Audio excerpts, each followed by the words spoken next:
Please break up with Teresa. Are you seriously asking me that? We have a small child. I know that. I'll make sure to pay for child support and alimony, so don't worry. That's not the problem. Are you fine with taking Jane away from her father? It can't be helped. I love Teresa, and I'm sure Teresa feels the same way about me. My name is Kyle. I'm a 34-year-old office worker. One day, while I was home with my daughter Jane, a man claiming to be my wife's lover came to our house. The lover did not seem to feel bad about the affair. He proudly identified himself as my wife's lover and told me to break up with my wife.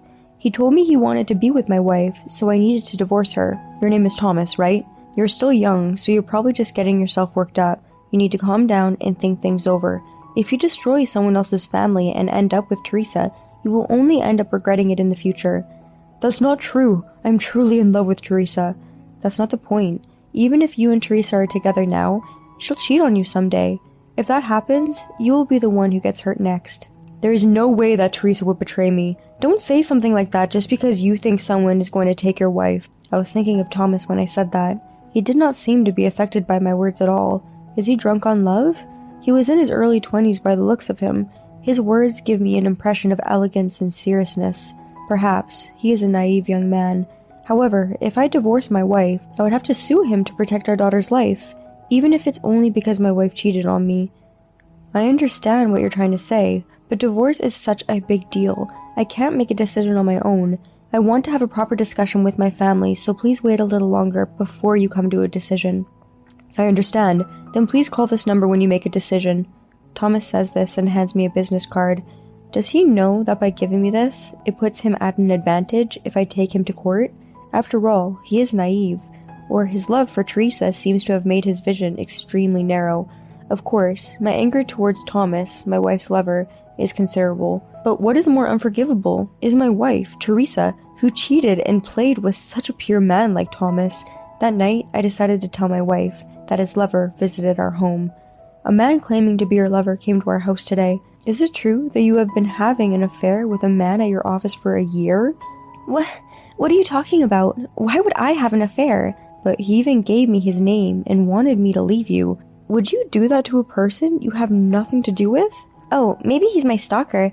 Actually, there is a man who's been obsessed with me at work. Lately, I've been having trouble with him pestering me. A stalker? Really? Of course. Don't you believe me? Then that's enough. I won't talk to you anymore.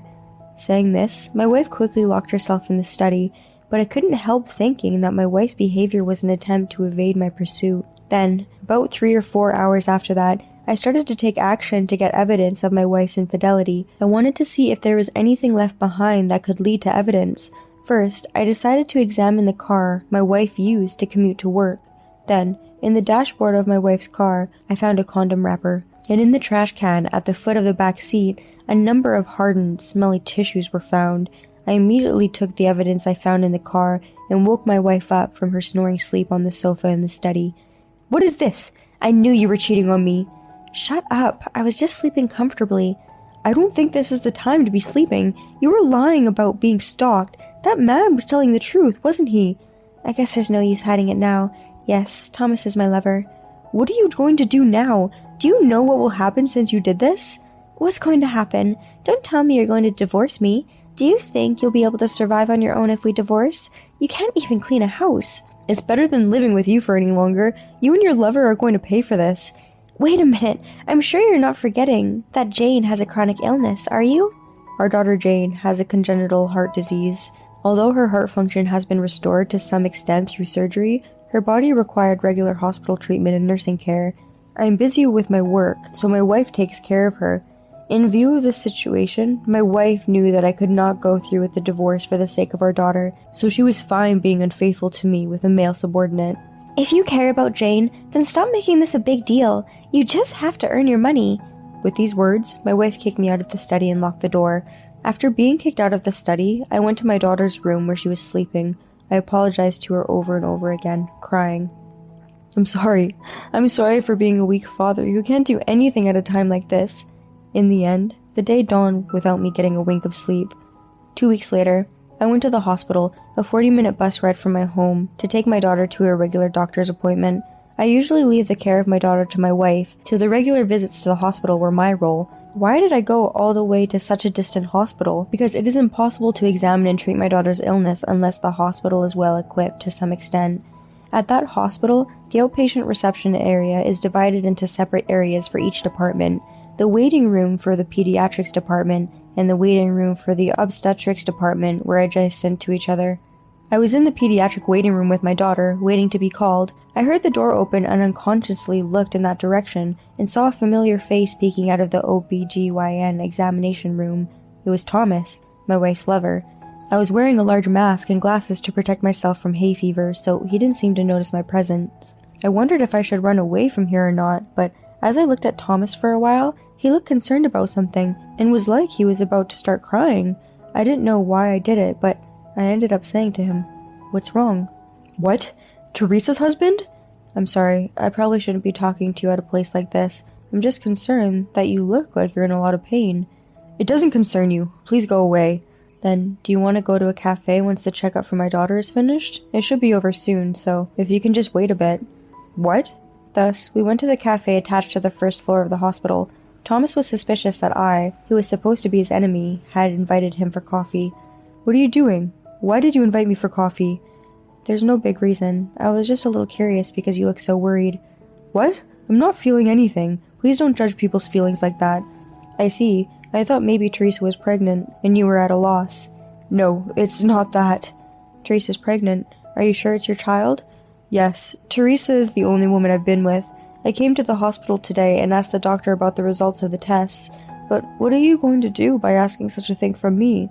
"Don't worry. I'm not planning to do anything to you. What's more, why do you look so unhappy? The woman you love is pregnant, right? Shouldn't you be more happy?" "That face. You look like you finally came to your senses after having a child with a woman who has a husband and a child." "No, it's just that." "Then why do you look so gloomy?" "When I asked Teresa to have the baby, she told me she would abort it. But before, Teresa said she would divorce her husband and marry me if we had a child. That's why we were doing it without protection. She's a woman who has a sick daughter and goes out with men. Why would you believe anything she says?" I guess so, but I wanted to believe her because I love her." "It's that kind of attitude that made her take advantage of you. I think the current result is partly because you were too soft on her." "I'm sorry." "Oh wow, that was quick. Did you feel a little remorse after the pain you went through?" I'm sorry. "I don't care if you're sorry now. What you did can never be undone." "But the child in Teresa's belly is innocent. If you're going to punish anyone, please let it only be me." "I'm sorry. I was a little too mean to you. I don't want to punish you, so don't cry so much." "What? Why?" "I know that you're a victim of Teresa's. You regret your affair with Teresa very much, don't you?" "Yes, I regret ever falling in love with her." "Then why don't we work together? Let's work together and get revenge on Teresa." "What? But I did such a terrible thing to your wife." "I'm not going to give you a free pass, of course. I'm actually having a hard time gathering evidence of the affair. If it's alright with you, will you help me gather proof?" "Of course." Thus, Thomas and I joined hands as allies against the same enemy.